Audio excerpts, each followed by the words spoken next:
Mal, non, c'est jamais mal. Jamais mal. Bon, bah écoutez, on va en discuter après, hein, Mandy, si on est tenté par aller à convaincre. Allez, nous allons maintenant accueillir qui est celui qui n'a pas peur de grimper très très haut pour voir peut-être tomber de très très haut, justement. C'est Jérémy qui va encore nous faire des habits. C'est à toi, Jérémy.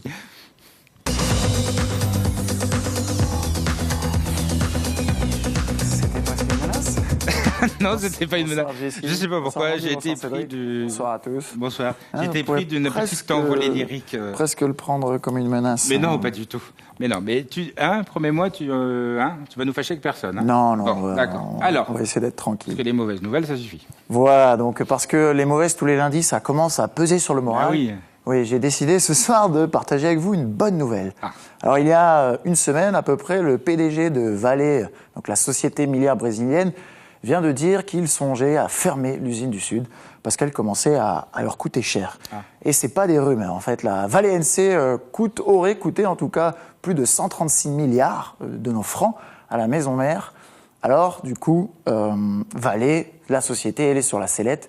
Et ça, je trouve que c'est plutôt une bonne nouvelle. Ah, une bonne nouvelle, carrément. Mais pourquoi tu dis que c'est une bonne nouvelle? Une bonne nouvelle, car l'entreprise a été jugée en 2012 comme étant la pire société de la planète. Donc elle a reçu le prix Nobel de la honte, donc pour ses impacts sur l'environnement, sur ses employés et sur toutes les populations locales. Et oui, donc Vale et l'environnement, c'est en fait une tumultueuse histoire d'amour. Des fois c'est l'extase et des fois c'est la crise. Ouais. Une crise qui, par exemple, a ravagé en 2015 plus de 500 km de biodiversité et de villages brésiliens. Et à grands coups de boue riche en arsenic et en plomb, à cause de la rupture d'un barrage qui était détenu par Vale et par une autre société minière australienne. Mais ça, c'était au Brésil. C'était au Brésil et c'était la plus grave catastrophe écologique quand même de l'histoire du pays, Ah oui.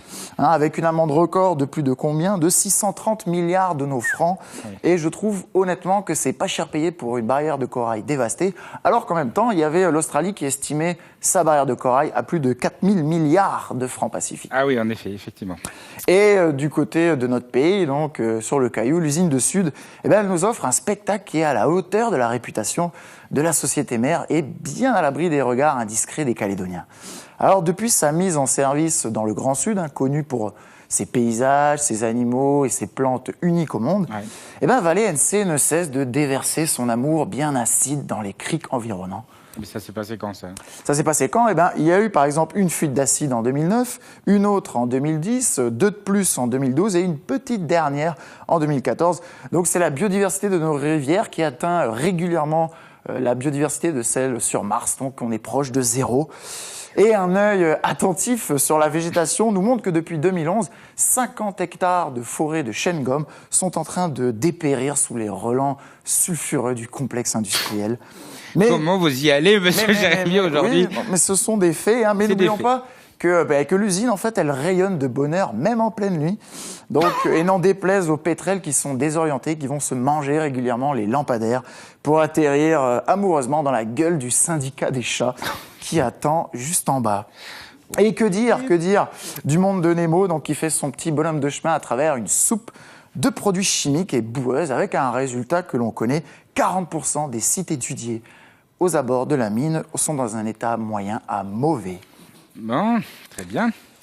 Et il est là. Et voilà. Et donc, pour conclure, avec près de 50 hectares qui sont décapés tous les ans par l'usine, dans une logique que j'ai envie de dire financière sans lendemain, la revégétalisation d'une dizaine d'hectares seulement de ces sites décapés fait doucement rigoler les experts en restauration des milieux.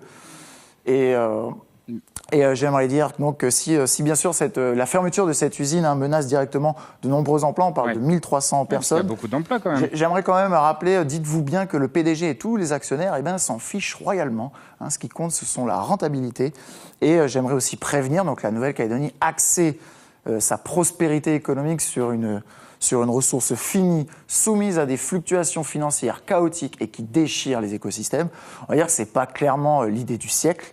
Et d'autres l'ont bien compris avant nous, alors je propose qu'on attende patiemment soit une nouvelle fuite d'acide, soit le décapage en règle d'une biodiversité millénaire. Voilà, alors si vous aviez encore des doutes sur comment s'appelle la chronique de Jérémy, ça s'appelle Le pavé dans la mare.